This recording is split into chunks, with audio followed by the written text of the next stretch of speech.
Trabalhai não pela comida que perece, mas pela comida que permanece para a vida eterna, a qual o Filho do Homem vos dará.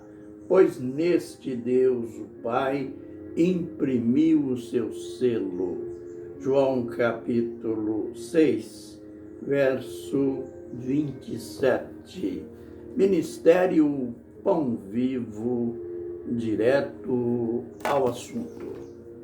É interessante o diálogo aberto que os discípulos sempre tiveram com Jesus e vice-versa. Aqui em João 14, nestas últimas instruções que Jesus está dando aos discípulos, a gente percebe esta abertura que havia entre eles. Lembre que primeiro Tomé fez uma pergunta. Depois Filipe fez um pedido. E agora nós estamos indo para aquele ponto onde Judas, não o Iscariotes, aquele que traiu Jesus, mas o xará dele, fez também a sua pergunta. É interessante quando no ensino aqueles que estão sendo ensinados, eles perguntam. Já pastoreei, como sempre eu faço menção, e o forte do meu ministério era o ensino. E como era bom ter diante de mim aqueles irmãos que faziam perguntas, que queriam tirar as suas dúvidas, queriam de fato aprender. Mas existem aqueles que permanecem calados, aqueles que preferem voltar para casa com as suas dúvidas de que perguntar. Bom mesmo é sempre perguntar. Isto é bom para o aluno e, muito melhor, para o mestre. A gente nota aqui, dentro destas instruções, que Jesus tratou de algo complexo.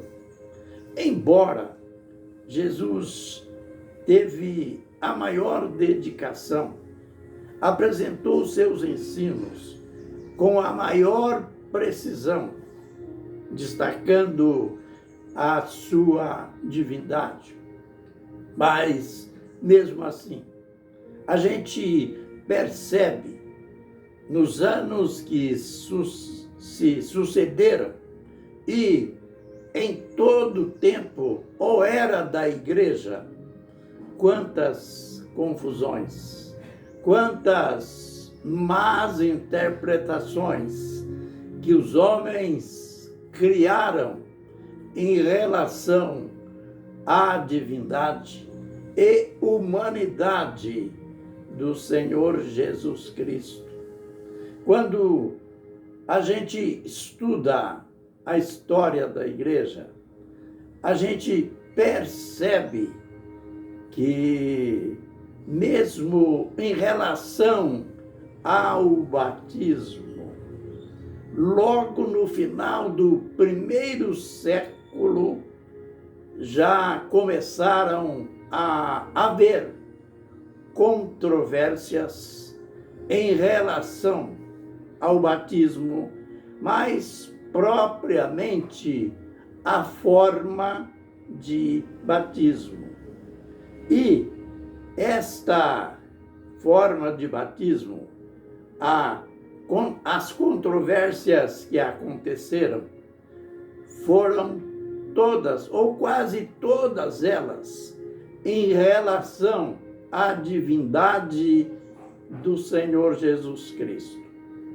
A história registra que logo no final do primeiro século, já alguém começou a instituir na sua área de ação, que vamos chamar de igreja, começou ali o líder impor, ensinar, praticar o batismo em nome do Pai e do Filho e do Espírito Santo. E começava-se então a proibição em relação ao batismo em nome do Senhor Jesus Cristo. Lembre-se que o batismo em nome do Senhor Jesus Cristo tinha a ver com estas instruções que ele tinha dado. Lembrem, já falamos sobre isso. Ele enfatizou: tudo que vocês quiserem e vocês forem pedir, peça em meu nome. Começava ali o modelo, começava ali o padrão de que tudo deveria ser feito em nome do Senhor Jesus Cristo. Então, por quê? Porque logo no final da era apostólica, esta controvérsia, batismo em nome do Pai e do Filho e do Espírito Santo, e não em nome do Senhor Jesus. Chegaram a proibir nas suas paróquias o batismo em nome de Jesus, sendo que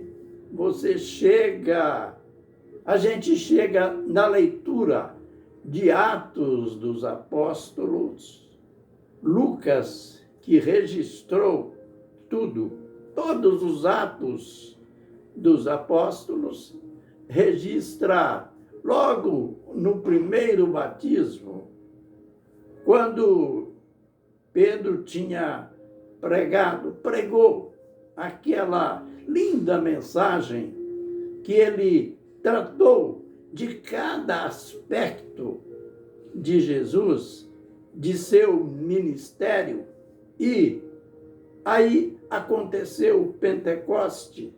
Os ouvintes de Pedro se sentiram tocados no Espírito, o Espírito Santo que foi derramado, agiu de maneira abundante no coração da multidão. E o que eles fizeram? Perguntaram, foram para frente e perguntaram para os apóstolos: varões, irmãos, o que nós devemos fazer?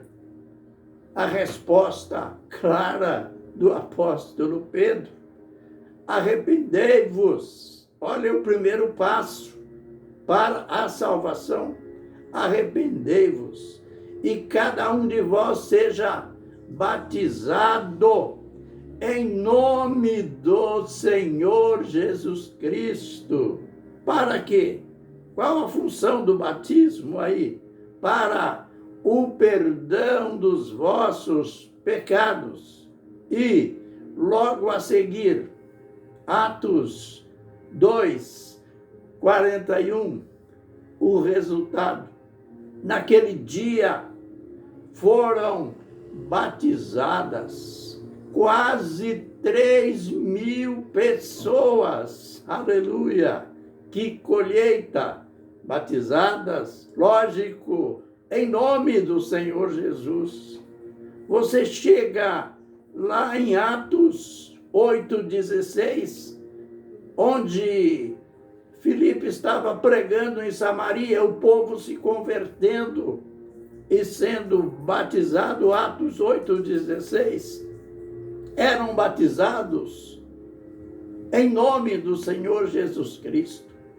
E Lucas faz questão de destacar, eram batizadas, eram batizados homens e mulheres. Lembrando que no final do primeiro século já se começara também o desvio para o batismo infantil, que nada tem de significado da salvação. Pedro, na casa de Cornélio, está pregando na casa daquele gentil, a vizinhança toda convidada para o culto. Enquanto Pedro pregava, o Espírito veio e Pedro, como que admirado, ele pergunta àqueles que vieram com ele: podemos impedir que estes que, como nós, receberam o Espírito Santo, sejam batizados? E logo, capítulo 10 de Atos 48, a ordem, Pedro ordenou que todos fossem batizados em nome do Senhor Jesus Cristo.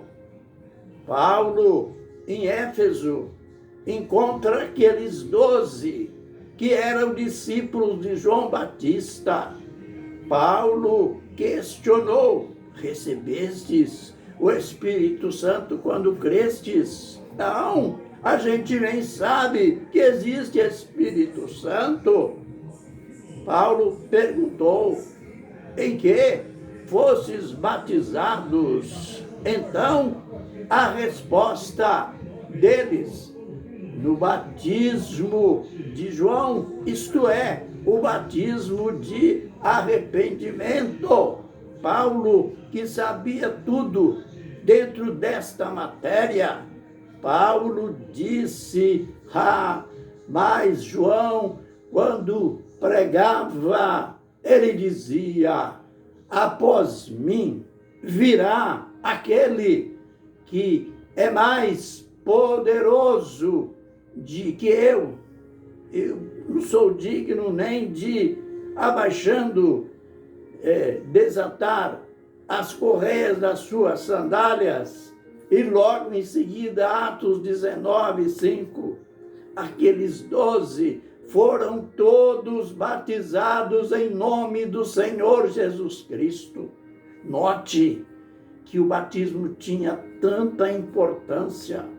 As últimas instruções de Jesus pegaram tão bem no conceito apostólico, na fé apostólica, que estes 12 que já eram batizados no batismo de João, no batismo de arrependimento, agora o batismo apostólico, eles foram todos rebatizados em nome do Senhor Jesus. E Paulo, para deixar tudo perfeito, completo, impôs as mãos sobre eles, e eles falaram em línguas e profetizaram. Aleluia. Terminando, pergunte: quando você for numa reunião de estudos bíblicos, não volte para casa com dúvidas. Pergunte ao seu mestre, ao seu líder, para que você possa crescer em Deus. Foram as perguntas dos discípulos que fizeram deles homens ágeis, homens capazes de interpretar os ensinos do Mestre. Aleluia! Fiquem na bênção e na graça do Senhor. Amém e amém.